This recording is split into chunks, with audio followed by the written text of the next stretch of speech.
Hi, I'm Mike Feeney. You might know me as a comedian or that guy from the internet you want to punch in the face. I'm on the hunt for a co-host for my wildly successful podcast. I've received hundreds of applications from some of the funniest people on the planet. I'm gonna freak out. Join me to see if they have what it takes to be my co-host. Welcome to Co-Host Wanted. Today I'm interviewing a stand-up comedian, podcaster, and a superfan of The Bachelor. He's the king of complaints, the sultan of swipe fatigue, and the most chronically online guy I know, Jared Freid. Jared, thanks for coming in, man. It's great to be here. Thank you for having me. I'm excited to hear kind of what this pitch is, Yeah. We'll It's a double pitch. You're pitching me, I'm pitching you. We're trying to see how this works. I know you kind of asked me to come here, so I kind of saw this as like, I'll see if I'll do it. If I have the time, if this is like fun, and if it's something that like would work for me. Yeah. Well, I see it as more of like a recruitment situation. You know what I mean? Like a recruiter reaches out to a person they think they might be interested in, but knowing that the job that they're offering them is still like pretty lucrative. You know what I mean? Right. But I guess the recruiter is someone that like, comes to me with, they have a need. They're headhunting. Right. So I'm the talent, and they're going to try and like bring me. Sure. But you got to know that this, this thing that needs talent. Well, I don't know if it needs talent so much as it is already a successful vehicle. We'll get into the numbers. I'll show you. I'll peel back. Yeah, I'll peel back the numbers. I would like to see it. I mean, like it's tough for me to change my life for something that like, getting off the ground for a rocket ship of success. Yeah, rocket ship that goes to the moon. Is pretty good for someone that's never been to Saturn. Yeah, or even if you've been to, that's nice. I like that. So that's when you're looking at the moon from Saturn, you go, oh, yeah. Well, some might say a pretty small moon. Some might say like I got 5 moons. Katy Perry went to space. Technically, that was 11 minutes. She was up there. Some might say instead of Saturn, maybe that's where you are now. Maybe you're up in that stratosphere, thinking you're in space, but really, you're just kind of in zero gravity. I'd have to look at the numbers. Right. I mean, we'll see which is which. Some people think they jump high, and then they meet Michael Jordan. This is true. And he jumps, and you go, whoa, I guess I was just jumping, Sure. All right. Well, here's the thing. This is another reason why I asked you to come in, because I've always loved your energy. Thank you. You're kind of like if like Larry David and a frat party had a baby that just never, stopped complaining. Right. But what makes you think you'd be a good co-host? The years of experience, the success. But I mean, I'm not going to get into my stuff. Like, why would I? That's going to make this. I don't really. There's nothing I know what I bring to the table. You brought me here. Well, in a job interview, a lot of times people they'll ask questions about them. I don't need a job though. I look for partnerships. Interesting. I don't work for people. I work with people. This is a great. I love that attitude, and this would be a partnership. I work with people who probably need me more than I need them. And then we try to make more money together. Right.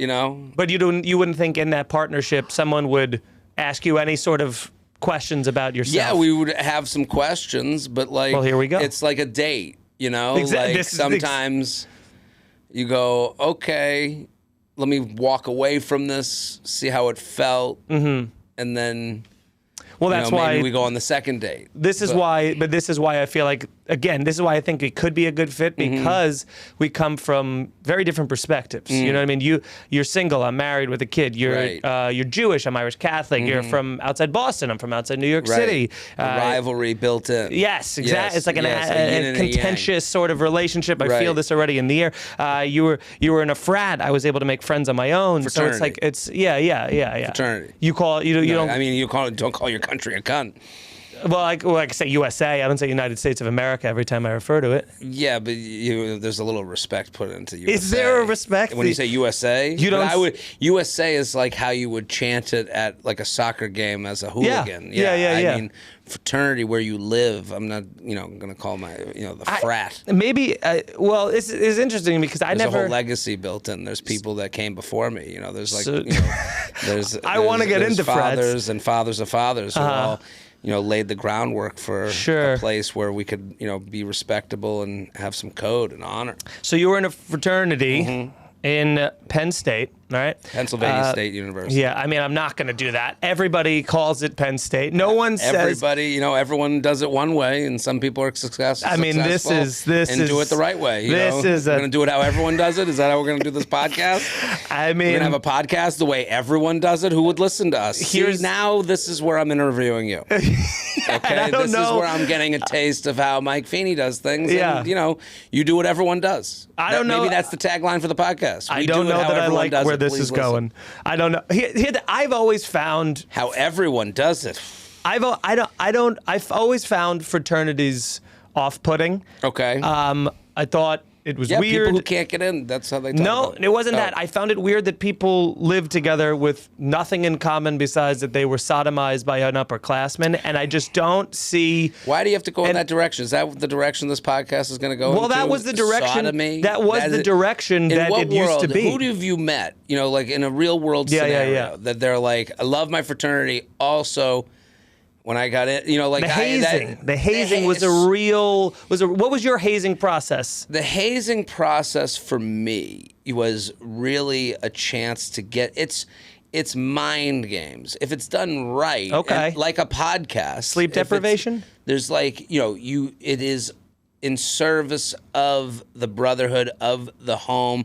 It's getting to know, having a common goal where you and your friends kind of come together. You get to know each other through the work you have to do for the house, for the brotherhood. Right. So it you keep saying brotherhood a lot. Well, it's making me uncomfortable. It's the same thing where it's like, if someone said to you, you went to open mics and you paid to go on stage. Sure. And you're like, well, and then someone else that person would made it on TikTok. Right. You're familiar with the platform yes. TikTok. So am I? Right. So if someone went on TikTok and got 1 billion followers and then they go, yeah, why would I go to an open mic? You would kind of not really think much of their stand-up. But that's not an equivalency, because in comedy you have to get through that. That's you don't have to go to a fraternity to go to college or to live or have roommates. You have to spend time with the people that you become friends with and live with to be able to live together. What were your first? Well, you never explained what your hazing was, though. Specifically, what were the hazing things they made you do in order for you to get in? It was team building activities. If you really broke it down, hazing, when it's done properly and correctly, and not in a way where you're like forcing someone to drink is not, to me, hazing. That is just stupidity. Sure. But saying to someone, you ever do those outward bound adventure games, trust falls? Yeah. Get someone over those the bridge. Corporate retreats. Yeah. It's really more like a good hazing program would be more like that than it would be, hey, but people drink. hate corporate retreats. Sure, because they hate having to meet new people and having to form bonds and relationships. Because it's a forced bond. Right, and then they get away from it and they go, wow, I know these people way better than I knew them before. So you're pro-corporate retreat. Yes. And you've also still haven't said what specifically your hazing was. Why would you haven't Is earned it a secret? Is it a secret? It's supposed to be a secret? Well, you haven't earned the ability to know it. It's is it me specifically, how does the podcast or is that... Let me see the numbers for this podcast. The numbers... let me see how many listens, how many views. We're an open book. Open book. If We're an open anyone book. on the street, you just be like, well, no, for the people I came up the stairs. I made you. Made the meeting. I've shown some sort of commitment. Sure. To agreeing to seeing if I'll take you on as a podcast of mine. But that's something that I didn't know, I wasn't aware of until this moment. Are you telling me that when people join fraternities and they go through the hazing process to get in, that's supposed to be a secret thing that you're not supposed to share outside of it, or are you just purposely not sharing it with me specifically? For the fraternity that I was in, that is specifically, you are a pledge of this fraternity for this brotherhood, not anyone else. Right. That was another thing. We kind of had this thing where it's some people make their pledges. Because I did one fraternity doesn't mean that I think every fraternity is good or does it a good way. Right. So some of the fraternities that I knew, you'd have to wear a pledge uniform. Oh, weird. And I've always seen the robes and all that stuff. Right, that's all movie stuff. Like, you'd have to wear a pledge pin to like show I'm pledging.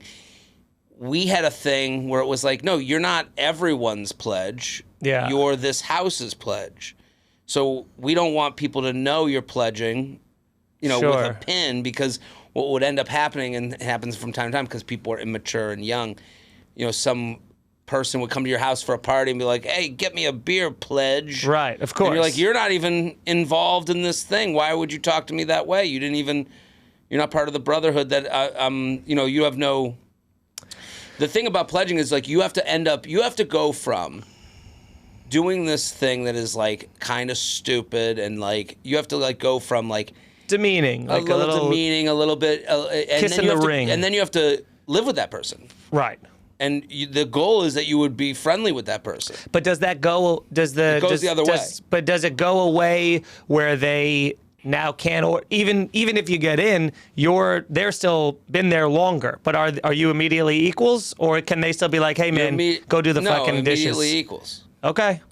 Like you go try out for the basketball team if you're like the new guy on the basketball team, and you have to like come one day and sing a song to the team. Did you have to have? But if you're a bench player, you're not the same as, you know what I mean. You're not treated the same as the star on the team. Sure, but that's not years. A freshman could be a star. Sure. Yeah. They still have to go through some sort of like team building activity to be part of the team.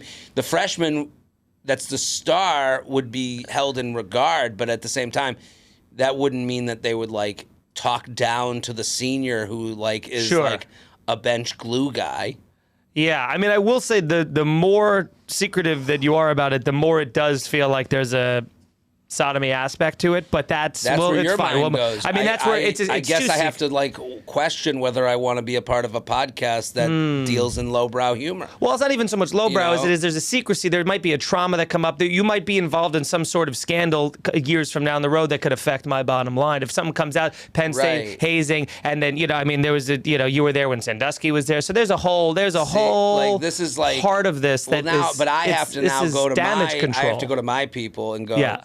I don't know if this might be, this is a podcast that deals with low-hanging fruit like Sandusky. Oh, so we can't even bring up... If my name comes up, are you going to go like Jared Subway? Are you going to be like, the funny guy in The Office? But if they were like, there was has nothing else but a Jared Subway thing? Like, this is stuff I have to worry about. Yeah. When I interview a podcast that hypothetically I could be on. Right. But if there's a guy... That would get me, coming down from Saturn to their, to the Earth. Yeah, so I don't think you're in. I think I'm it's just more saying of a. I'm coming down from Katy Perry thing. What's the worst job interview you've ever had? Every job interview is bad because we're taught much like how you were taught about fraternities. Yeah. And the cloak and the and the lewd behavior that you believe is to be true because you saw it in a movie. Sure. It's not just movies; it's experiential as well. People, shock humor. That's kind of. Well, it's also I know people from my college who I are. get it. You're trying to do like a Rogan thing here. Maybe not for me. We just say shocking things so that hopefully people. Rogan. Listen. I don't know. I'm just saying. We want to get a clip. I'm sure. This will be clipped up. I'm saying an interview is always bad because we have this idea of how an interview ends. That is like the boss standing up and going, "You got the job." Right. I've never seen that, never felt that, never had that. I don't think that's happened in the history of interviews where a boss stands up and goes, "You got the job." Sure. Every interview I've ever been on has been a disappointment because it's ended with, "Well, I guess we'll let you know." We'll let you know. And it's like, I think it's like punch bowls in movies. Sure. I've never been to a dance with a punch bowl. Spiking the punch bowl. Never seen a punch bowl to be spiked. Never even used the ladle to put the red juice into the cup. Well, I mean, there was jungle juice in my college, but it was served in like a giant, like one of those giant bins, those container bins things, those like 60-gallon things. Right. Certainly not a glass, a crystal bowl. Right. So you and your best friends you made because you guys were placed next to each other in the dorm hallway. Well, no, you that guys was would actually make a jungle juice. That would we go to the off-campus housing Right. for that, and there would be jungle juice or like even Skippies was the crazy. That was Love the thing Skippies. Yeah, oh dude, that was the most drunk I've ever been in my life. Was on What Skippies. was it? It was a 30 rack of beer. right. It was 2 liters of lemonade and a handle of vodka, and you stir it all up. We did it with Country Time lemonade, the mix. Ah. So it was really concentrated. Sure. Because it was like you didn't have the water from the lemonade. Right, yes. So it's just vodka and beer with the powder. With sweet and low, basically. Yeah. No, that was the most violent I've ever seen people is like on that. Where did mixture. you go to school? Iona, New Rochelle. See, Iona makes sense for Skippies because I heard about Skippies from a friend of mine that was from Scranton. Yeah. Which Iona, Scranton, like that area feels very similar to me. Like New York State, Pennsylvania State area. Yeah. Like that all feels like it's on. I actually got into Scranton, but I went to the college and I was like, I like did a tour of it and I was like, this looks not great. Well, we used to make fun of the Scranton. We had a Scranton contingent in my fraternity. Uh-huh. And we used to make fun of the Scranton guys all the time. It's a very much a cigarette and beer type of town. Mm-hmm. They call it trays of pizza as opposed to pizza pies. Uh-huh. And they have a very specific accent.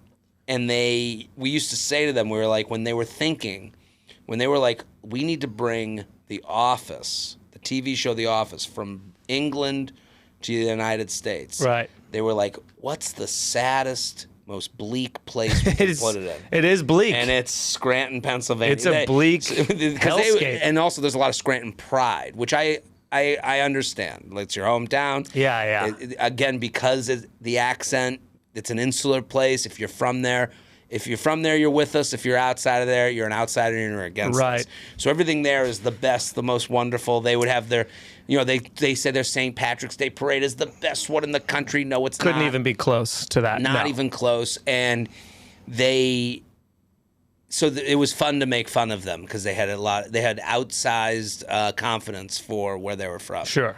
Yeah, well, I think, there's something we agree on. Scranton's an overrated shithole. Shithole. Okay. I guess that's where we're gonna go. Yeah. Let's get into some of this resume stuff in here because you got a lot of. So you got 2 podcasts, J Train podcast, which I've done many times. Mm-hmm. Very fun. Mm-hmm. It's been called a Dear Abby for Dudes, which is I think for sure something only you have called it that, and an excellent attempt at branding. And you also have the successful You Up podcast, right, with Betches. Now, how is that going? Going well. Okay. I mean, are you going to be able to handle like a female audience? I actually have my metrics are pretty good. It's like a 60-40 split. It's pretty good. Female to male? Yeah.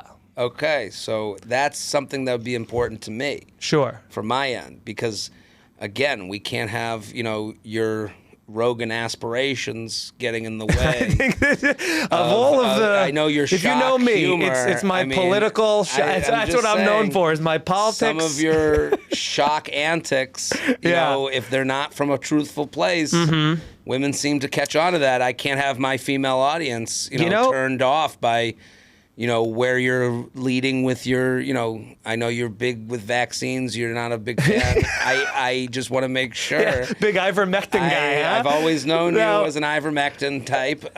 So I just want to make sure, this could be a problem for me. Speaking of coming from a truthful place, I'm very glad you brought that up. You have smartly adapted with the cultural times because you started out a fraternity guy working for Total Frat Move. Never worked for them. Partnered. Okay, but that's still working with Total Frat Move, not Fraternity Move for some reason. Pretty disrespectful on their part. Total Fraternity Move. And Bro Bible. Then, and I remember you during that time. You were very like you had the polo. There was even a pop collar phase that you had. I remember that. Then during the MeToo movement, a joke I made about when I was in college, I wore what?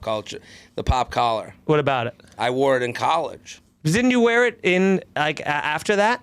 I mean, I would wear one tomorrow. Yeah. Okay, that's what I'm saying. But I'm saying that's a very I did it on the Tonight Show the first time. But then during the MeToo movement, bro culture became kind of frowned upon, and you transitioned beautifully, like, and no one I've ever seen, to betches, dating app makeovers, and charcuterie board reviews. So is it safe to say that you're a bit of a cultural chameleon? I mean, you could say that, or maybe I was ahead of my time. You know, maybe you saw the writing on the wall and transitioned, seeing that maybe there's problematic waters ahead of you. We could look at the dates on how all these things happen. They might differ from the way you explained it. Yeah. Considering you up and the Betches relationship goes back, you know, almost more than a decade now. And for me, I always thought you can put me in whatever box that you'd like. If it's easier for you to put me in a fraternity box, I'm always like, I don't know, I kind of resemble someone's sibling, you know, that would have been in a fraternity, that you'd go, oh, I guess that's a frat guy. Right. You know, it's just fraternity guy. You know, so that would be, you know, I think these are just easier. Because it seemed like a meaningful pivot, and because I find that women find you, you said you have a female audience, women find you very endearing and non-threatening, and I think I see what you're doing, but I do think it's backfiring a little bit, because I think that you're doing like a Joanna Man situation. Are you familiar with the film Joanna Man? So you think that I'm not as... I think you're Trojan horsing as an ally to sleep with these women, but then they see you as one of them, so it's kind of backfiring, you know? And you got to come clean if you want to get Vivica A. Fox in the end of the film. Right. At some point, I have to be the real person that I've been hiding this whole time. Right.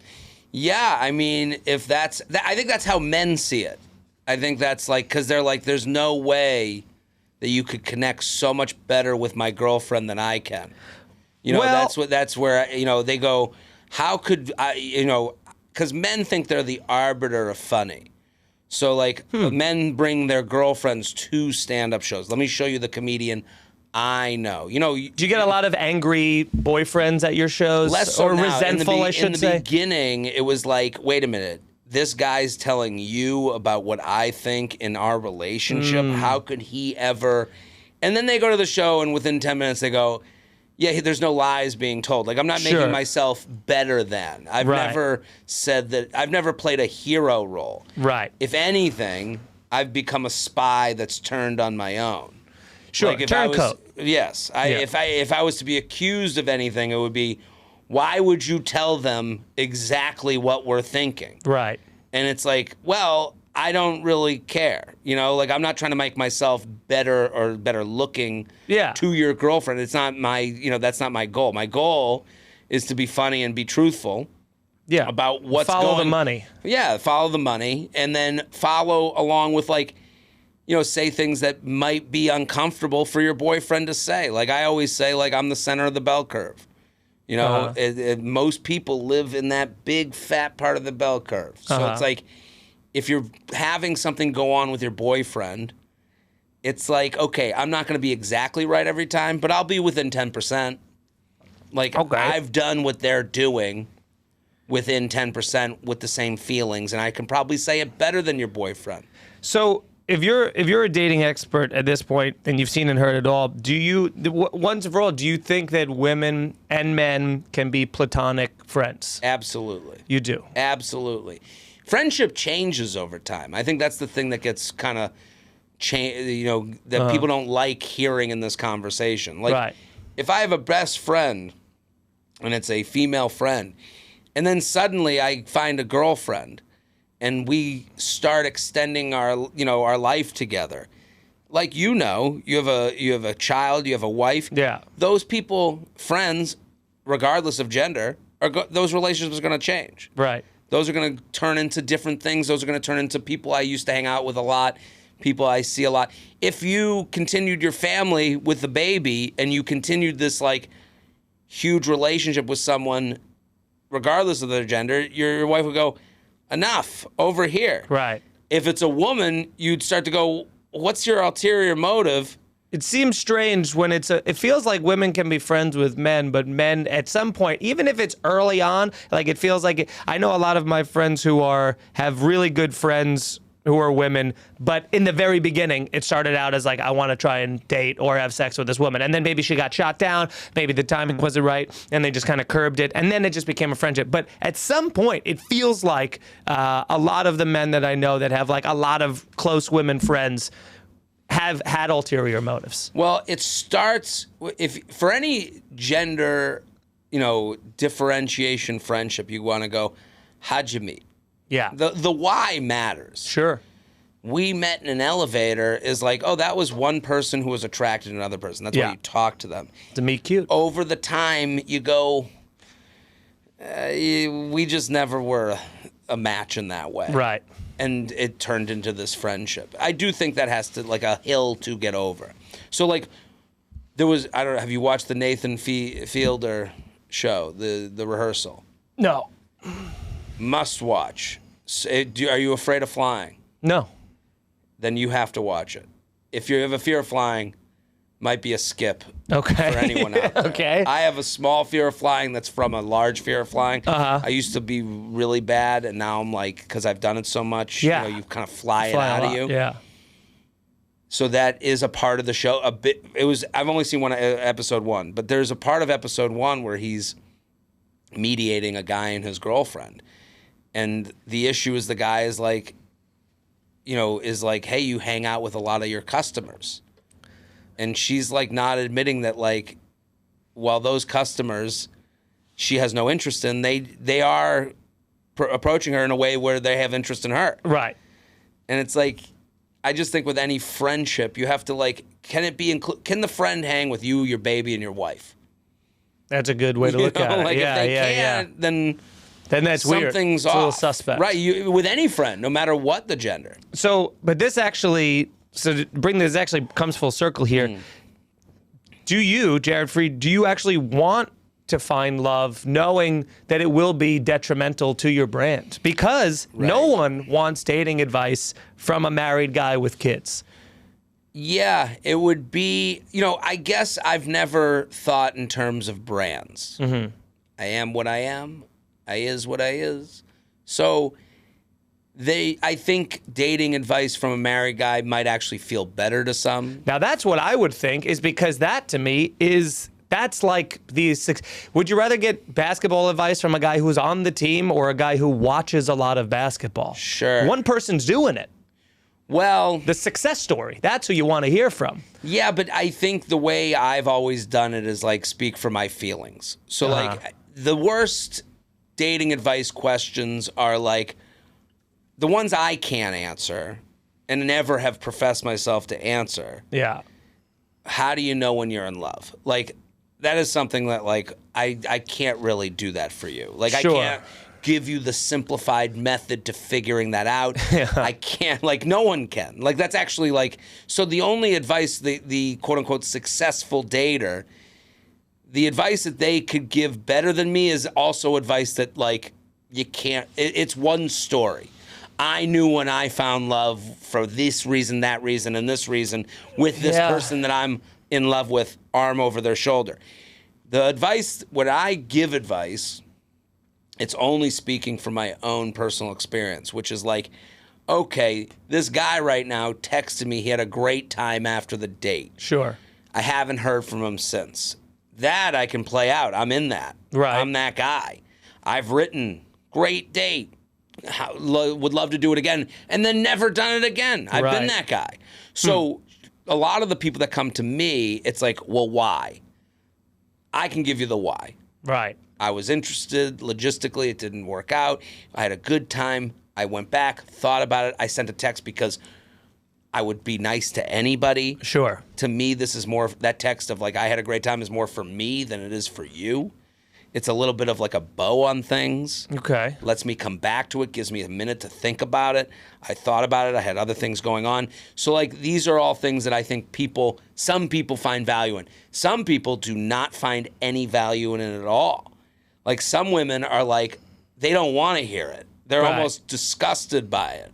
They don't want to hear the truth. And I get that too. Like I don't think that's I can't really tell them how to feel, you know? So you don't find any sort of adverse, like, There's not a moment where maybe you like a woman enough to where you go, I don't know if this will be like. Do you ever have that two minds of like this could be bad?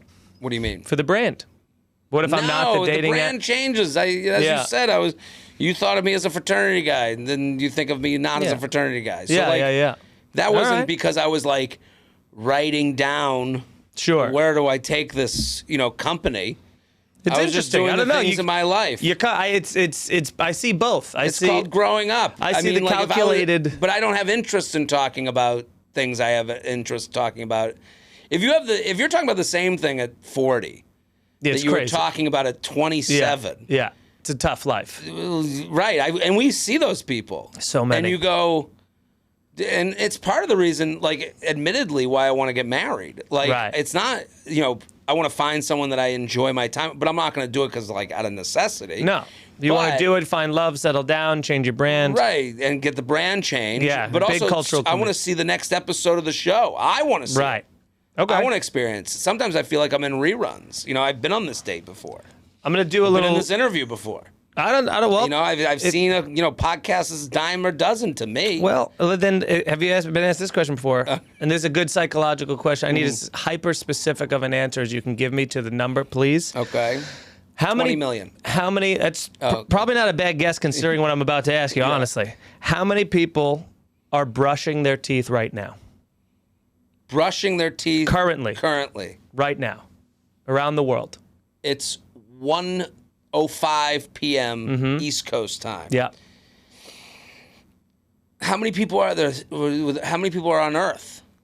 What is it, like 8 billion? 8 billion? I just said that in confidence with no actual ability to know if that's true. Let's call it 700 million right now. Okay. Considering where the sun is on the Earth, where 700 million people are brushing their teeth. 700 million. Okay. Well, I was considering poverty. Third world countries, I would assume not as many. Is teeth brushing culture even a thing? Right. I don't know how much. I know in Australia, parts of Asia, parts of North America. Sure. Okay. But like right now, teeth brushing time not happening here in the largest city in the world. But in California, probably a lot of people waking up. 10 o'clock on a Monday. Hey, I mean, it's a lot of burnouts out there, pal. Yeah. The Rogan listeners you want to get for this show might be brushing their teeth. From your lips to God's to whatever.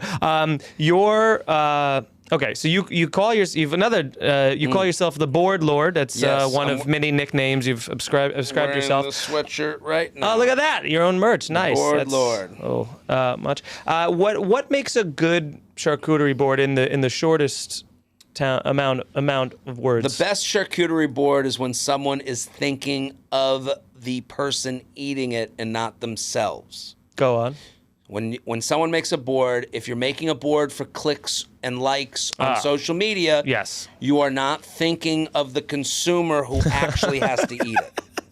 Many boards are made with get me a like instead of make people like. Sure. There's your merch. That's fascinating. That's the t-shirt. Yeah, that's the brand. That's the first brand. Okay. See, I go fun first, branding later. Maybe that's why immediately like, afterwards. It's not so much later I as have it is. a mind for it. Yeah. When I'm looking for a show, I want to make sure there's a branding that opportunity. Everyone has mind for branding. That's fair. You want to make sure we're attacking, not. Now, is there anything else that you're an expert on that no one on earth could possibly care about? Maybe like the phone charger connoisseur, or the like El Chapo of chapsticks, or like another sort of nickname. Because I see you're good with the branding. Board Lord. Yep. The Wizard of Ha. There's the Salt and the Swipe. What else do I take an interest in? The Duke of Bachelor. That really spreads it around. Yeah. I can complain with the best of them, as you said. I can complain with anyone. Sure. I can sing the duet of a complaint. Sure. Yeah, it's up there. We've both done the Tonight Show. Another thing we have in common. We both haven't done it twice. Well, we've both done on the Tonight Show. But I've done it twice. Just want to make sure. You've been on the couch twice. I've been on the twice. Okay, there you go. So then you have one more couch visit, I suppose. And one more TV. NBC. Yeah, it's an all-encompassing thing. Yeah, but without the couch, what do you got? You know what I mean? Well, yeah. So how was that when it was the first time you did it? Was that the first time that your parents like thought of you as like successful? Was when they saw that? And I mean that earnestly because like for it's like my parents who are, don't know much about, they don't care about podcasts, right? When they saw that, my mom still will show people in the grocery line being like, have you seen this? She's grassrootsing it. It is the plight of a millennial is that we have to serve two different media generations. And it's like, this is the exact example. You do the Tonight Show, parents and above are like, you are a comedian. You're a professional. This is huge. You do Rogan, you do whatever podcast is huge, or Netflix. Another generation that didn't care at all about the Tonight Show. Couldn't care less. Now you have credibility. Right. So it's like, it's weird. We have to find credibility like 30 different times. So when I did the Tonight Show the first time, like you. Yeah. It was during COVID. Someone got COVID. I got a call. Can you do it like in 2 days? I call my parents. I go, hey, Mom, Dad, it's happening. Go get in a flight. Get to New York. Oh, you brought them. So they paid for themselves. Yeah. So I go, get a flight. You're coming. They go, we're going. And I call them back. I go, you need a COVID test before you come. So go to like urgent care, get the COVID test now.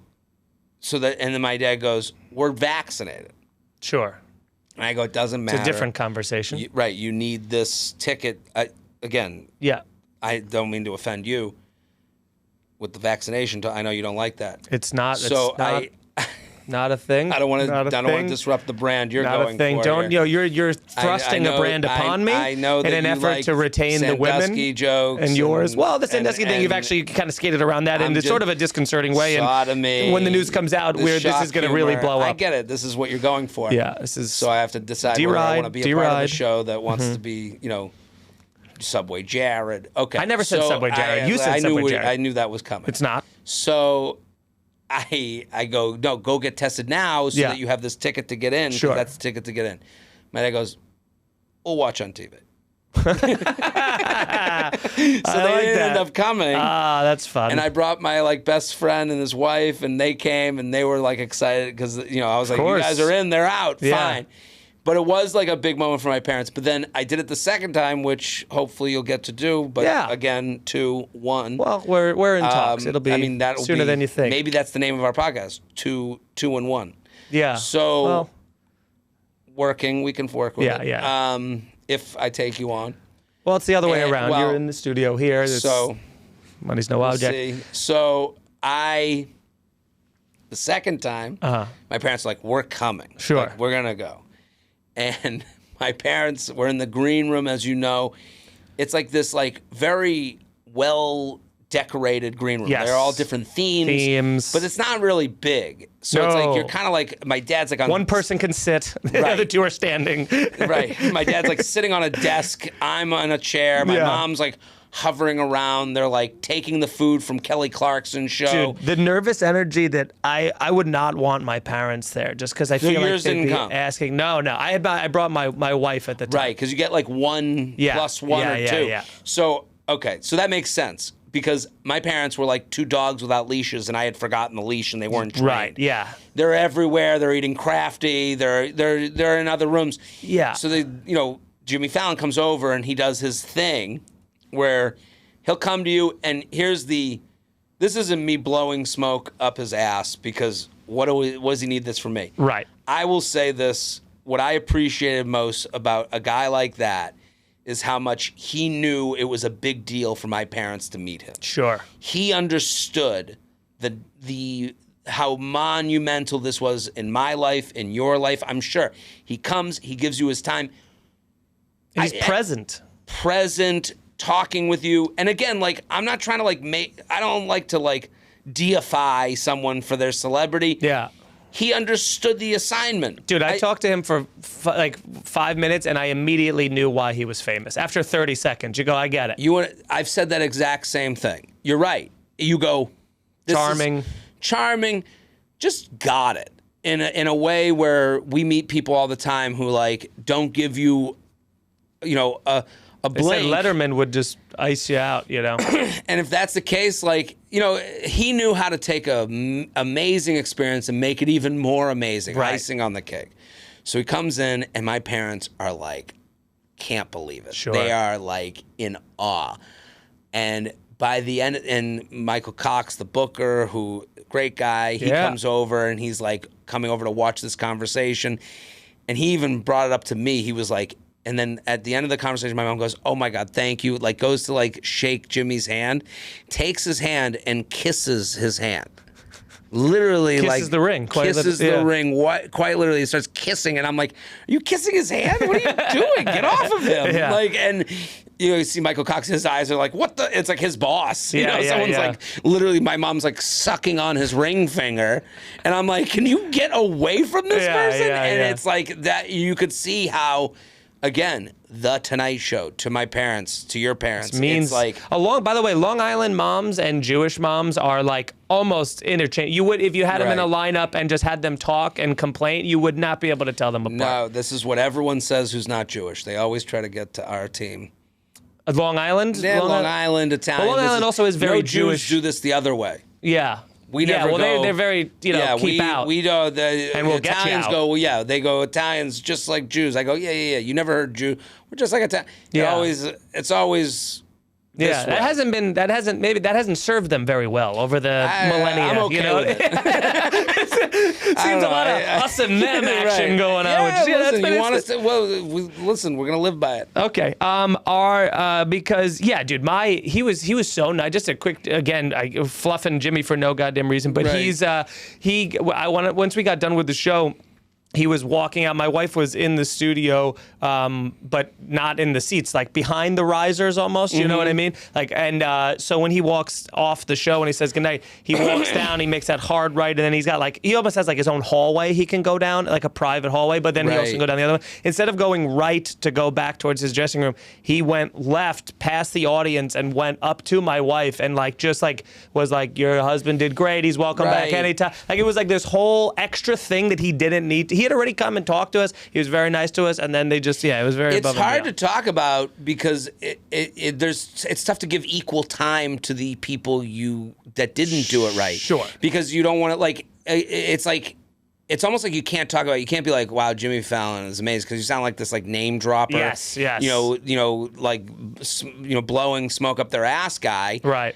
But it's funny. We just had Jay Shetty on the U Up podcast, and Jay Shetty, when I was first presented with him, I didn't know who he was, but then you find out he's this huge famous dude, right? Who knows everyone, was just has had everyone. Now everyone knows, or most people know. Sure. He's had every huge guest on his podcast, and at first, we're cynical comics. We're okay, how good a guy could this be?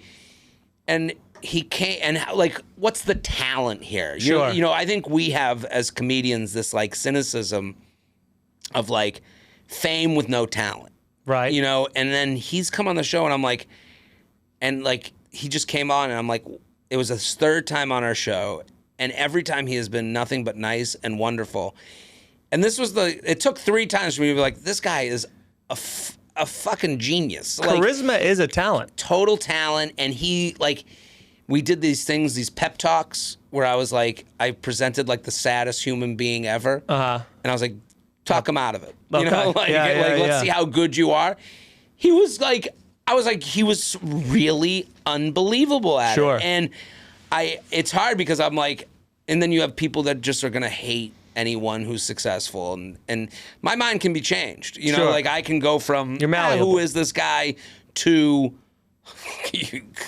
Look at this. Yeah. Look at this talent. And the problem is you can't really do it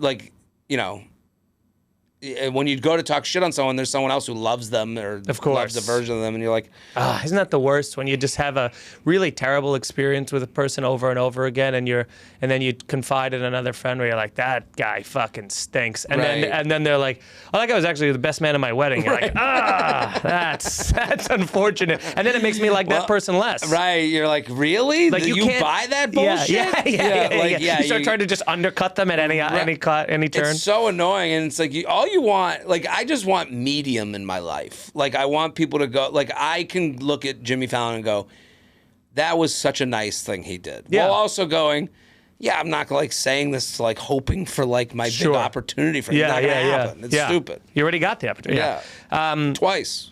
You've said that. Right. You love a front-facing walk and talk video. Yes. Do you ever feel embarrassed about doing it in public, or at this point do you just have no shame? I have gotten to the point with the front-facing walk and talk video where I have so little shame, and this happened today before I came here, that I actually get annoyed at other people for talking too loud around me. Okay, so like you've gone full narcissist. Full narcissist. Full, I can't believe there's talking going on my set. Yeah. You know, I'm now... Quiet, please. Right, I'm the director who can't believe the grip is talking to some girl trying to, like, hit on her. Like, I had this happen today. A fire truck went by, and I'm like, enough already. Cut. Yeah. Now, will you do it in one take, or will you have to do that all over again? I was mad at myself for not making. I cut it, but I was mad that I didn't do. It. I should have went played it where it lied. What is someone dying? Right. Yes. I should have made that joke, and I didn't do it. So I was almost like missed opportunity. Dude, I sometimes, I'll be honest, if I'm doing one of those and I see, if even a car drives by and I see someone see me hold my arm up, I'm ready to take my own life. Oh, so you're embarrassed still. I can, it's this particular motion that is just while walking. If I'm alone, if I'm even I don't like, give a shit. It's God bless you. Michelle Wolf said the same thing. She gets embarrassed, and I'm like, no. You got to get past it. It's over. We're living in. There is that thing of like these people will never see this. I'm never going to see any of these people. We're living in a post-shame world. Like, it is, I guess. Right? Like something to hold on to, though, isn't it? It's a good quality to hold on to. Yeah, I guess. To me, I'm like, fuck it. The problem I have with it is like I don't, the problem is like you can't tell people how to feel about you. Sure. So I'm literally on the street. This happened. I'm literally doing a face to the camera thing. Two things happen. There's only two things that annoy me about the face to the camera thing. That really genuinely annoy me. And I'm not proud. Yeah. One, I hold it at an angle to make myself look better. Sure. When someone's like, "Why do you hold it at that angle?" I'm like, yeah, you do kind of a Dutch angle. Right. Why do you wear black? Right. Why do you wear, body dysmorphia. Yeah, why do you look at the picture after you took it and go, "No, take it again." Sure. Because you're vain. So like to even say that is like, I know what you're trying to do. Like I just write back whenever someone like comments, and it happens every now and again. I'm like, "I'm a fat fuck. What do you want me to Yeah. What do you want from me?" Sure. The other thing is I'm doing one, I'm trying to like say it, and I'll take a couple cuts, and I'm like, there's a joke to make there. You know, you're like on the fly thinking of like what the bit is. Can I add more in here? And I'm like doing this thing because I threw away garbage. I'm weirdly self-conscious about throwing garbage away in my building. I don't know if that's a New York thing where I always just assume I'm doing it wrong. Right. Like I assume that like I've mixed plastics with tins. Well, now they want you to compost. It's a whole. Well, the compost thing is like as big as this cup for my whole building. And I'm okay, are we faking this? Yeah. No, that's just to get more money for New York City. There's no any interest in. Well, this is my dad's. My dad's been proven right. He's like, I think Jon Stewart did a whole thing on like, recycling's all bullshit. Yeah. Like, it's all just to make money. There's a lot of states that don't even do it at all. Florida has never recycled it, Right. And also, like, the idea that, like, the guy at Starbucks is, like, taking one bag and another bag and, like, making sure it goes in the right beaker. Yeah. Like, that's crazy. Like, we're all just, like, living and throwing shit away to go get done with the task. So I'm talking about how I'm like self-conscious because I do see in my building, like in the trash room, there'll be like one single tin, like empty tuna tin. Yeah. Like in this like bucket. And I'm like, I've never taken my garbage and separated it. Like, Right. I just throw it. Sure. And so I was like talking about this insecurity I have, this stress, and I'm like making the video, and then some girl, like, I'm in the middle of it. I'm like, I think I got it. And this girl comes up to me. She goes, "You're on TikTok." And I go, "Yep."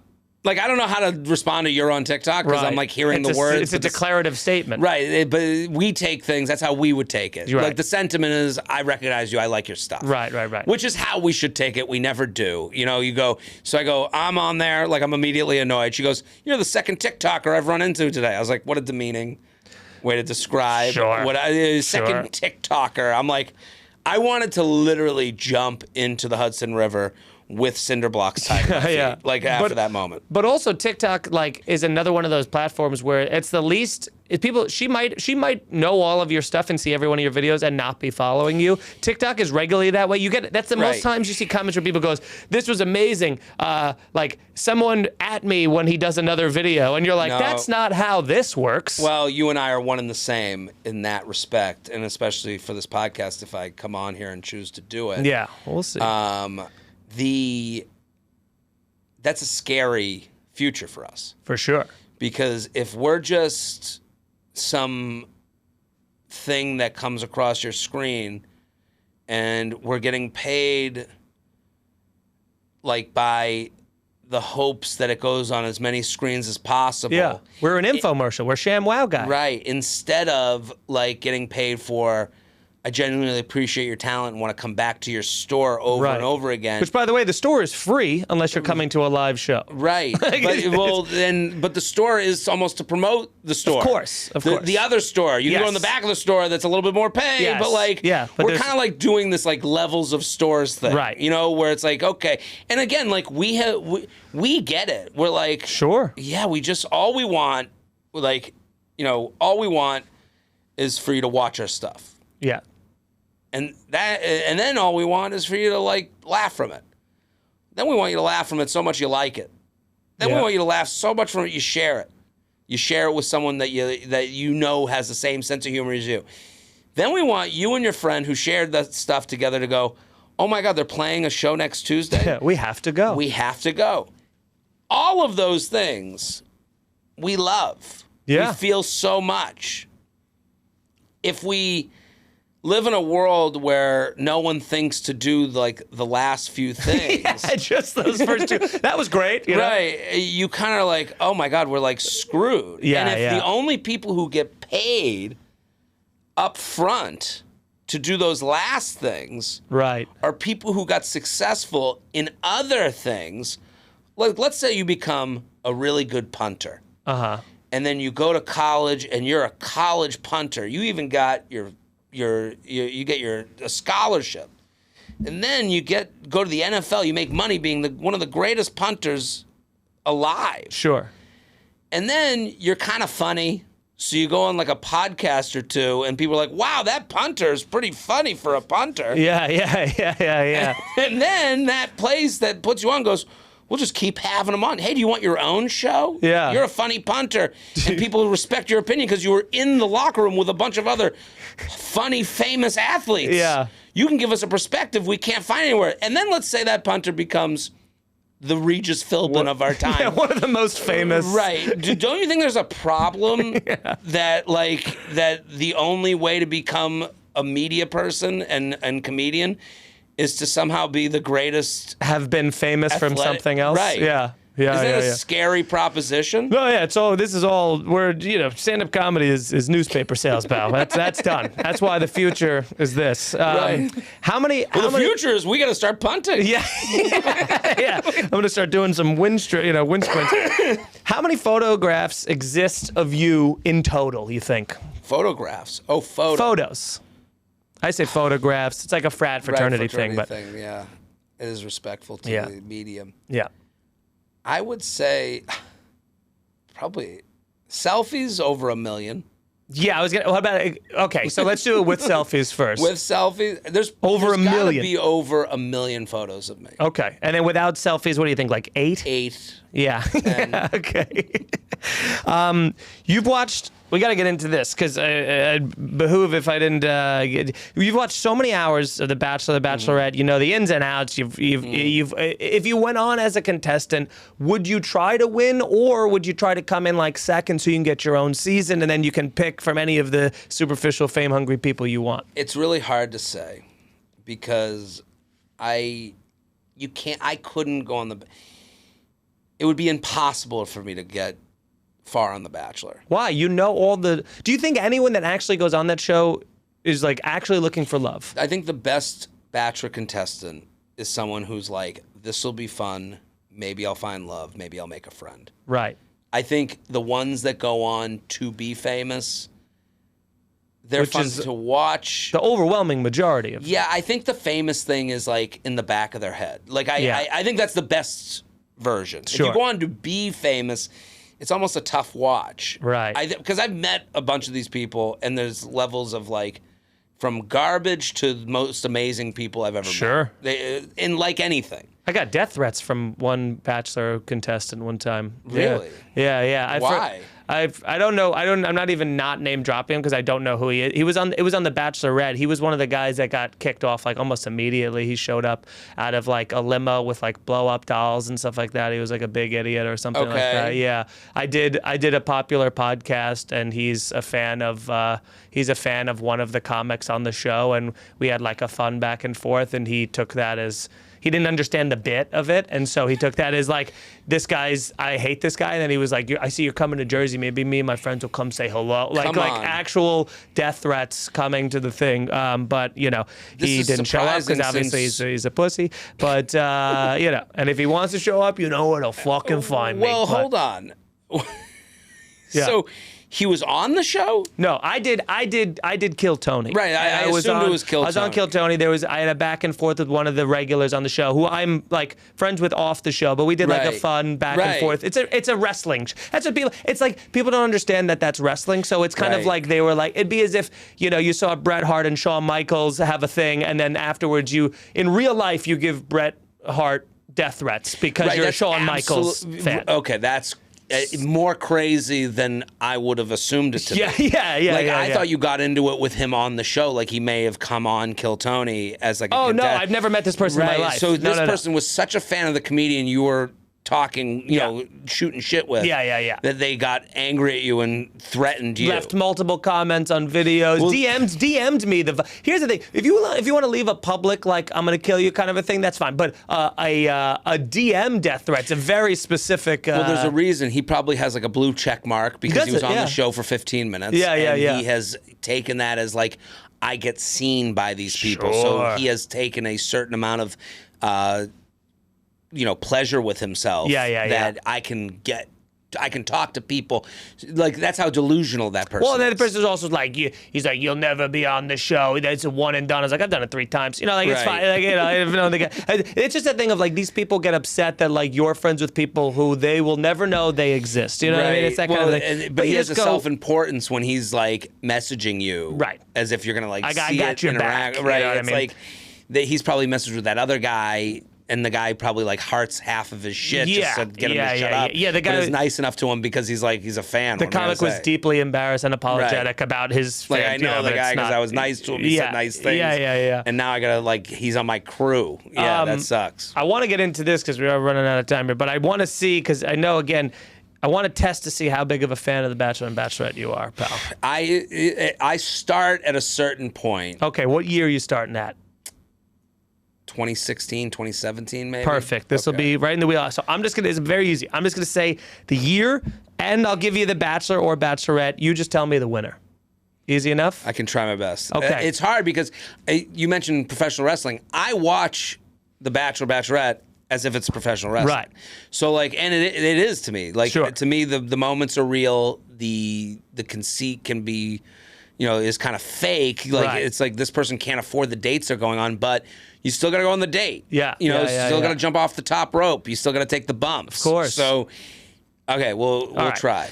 Bachelor. Let's do Bachelor first. Bachelor 2020, Peter Weber. Who was the winner? The winner was Hannah Ann. Yes, it was 1-for-1. Hannah Ann, and I'll tell you, Hannah Ann and her mom became fans. I don't know if they still are. Hannah Ann the fan. Hannah Ann the fan, and her mom used to message me while the season. It was the first time someone who was on the show was messaging me as it was going on, and I'm making fun of this show and making fun of her and her mom. But the big joke that season was Peter Weber's mom. And I've met Peter Weber. He's done some stand-up. Nightmare. Sadly. Nightmare. Yeah. Very nice guy. He was Pete the pilot, but his mom had this like very viral, amazing moment that I thought was the funniest thing. She's like crying and she's asking Pete. She was like an over-involved mother. Sure. And, you know, especially because of the world that I'm in, I'm asked to speak for the straight man. Like, right. And he was like really being kind to his mother with his choice of who he was going to choose. And the mother ended up being right. Maddie Pruitt, who is the runner-up, has gone on to big God person fame. She's gone full. She has a podcast with her husband. I mean, it would drive you crazy. I know you well enough to know that you would. You need to watch her videos. Okay. Send me a DM. I'll send it to you because she has gone full like passive aggressive God woman. Okay. And she's an awful watch. But Hannah Ann was always very cool. She ended up marrying a professional football player who played for the LA Rams. Yeah, they very rarely stay together. This was, and then he ended up going back to Kelly.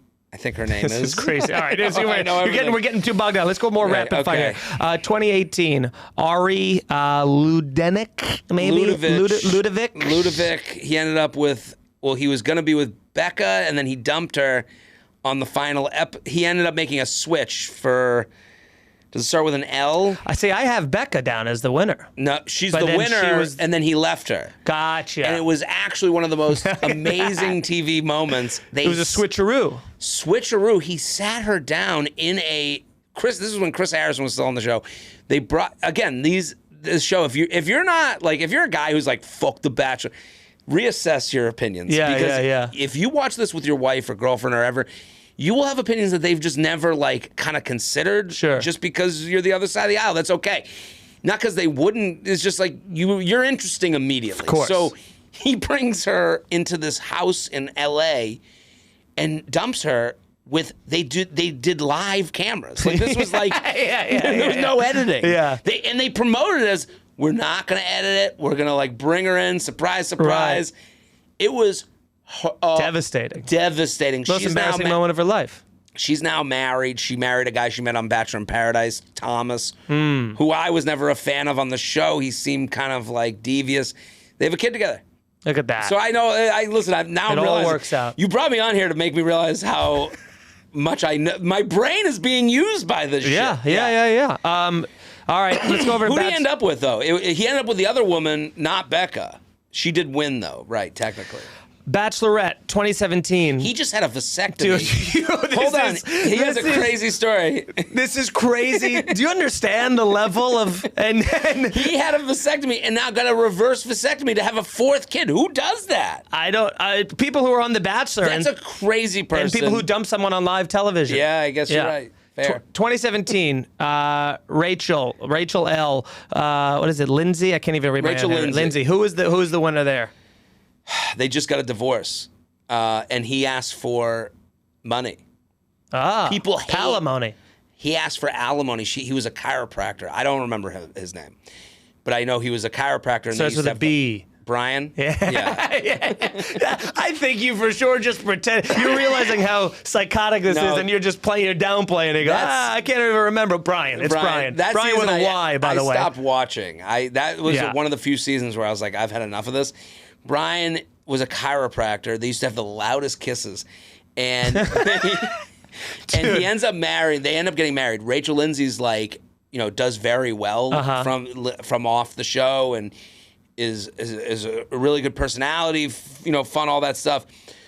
And then she gets a divorce from him, and I think it was a contentious divorce because he then goes on to ask for alimony, and it's like the most hilariously awful thing a man can do on the internet. Yeah. Like if you want to really make a bunch of women mad, be a guy. And also a lot of men mad too. A lot of men get mad about that. Really? A lot of men are like, oh, well, you like. There's like that stigma. It's like the stay-at-home dad stigma. You know what I mean? Right. There's that. And it's a specific type of man, who hates that. But it's, But I just remember it was like played up. Like everything about it was like, man, it was like the clickbait. Yeah. Guy asked for alimony, and people hated him. And it's like no one even asked a second question. Like, well, what did it end for? No. Like, all right, let's do one more for this. 2016. Okay. JoJo Fletcher. She's my favorite bachelorette of all time. She ended up with Aaron Rodgers' brother. Which his Jordan name is? Rodgers. That's right. Wow. 4 for 4. JoJo's disturbing, frankly. Listen, JoJo is my favorite bachelorette of all time. She is just beautiful, wonderful, amazing, fun. I literally fell in love with her that season. It might be because it was so early in my bachelor kind of like experience, but huge JoJo Fletcher fan. Wow. Can't say enough nice things. Never met her. Good for you. Maybe that's why. Last couple things. Besides that you actually enjoy watching The Bachelor, what's your favorite lie to tell yourself, you think? That it was a good idea to get in an Uber and come up to this podcast to see if I'll take you on. Cunty right to the end. Because you used to sell life insurance and now you sell self-assurance. And I love that about you. And okay, so as you can imagine, I've had so far, I mean, you were brought in recruiting style, but I've had hundreds of people asking to interview for this. But I just want to make sure that whoever joins me on this rocket ship to success is in it for the long haul. So unlike your relationships, are you willing to commit?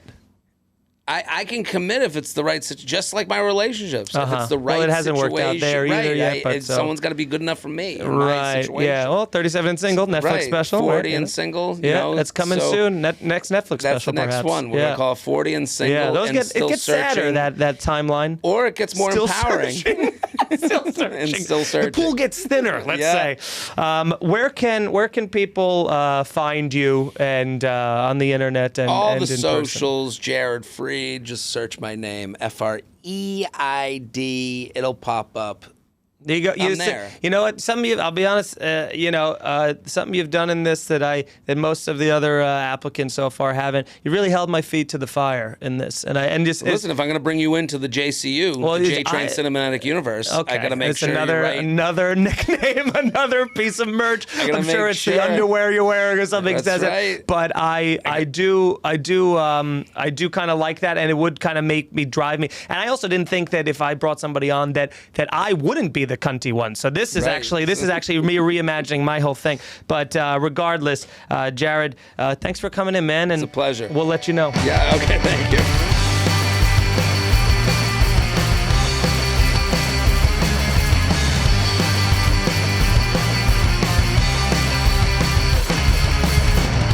You a little prompt that'll help you get through socially awkward silences. Why don't you try it out?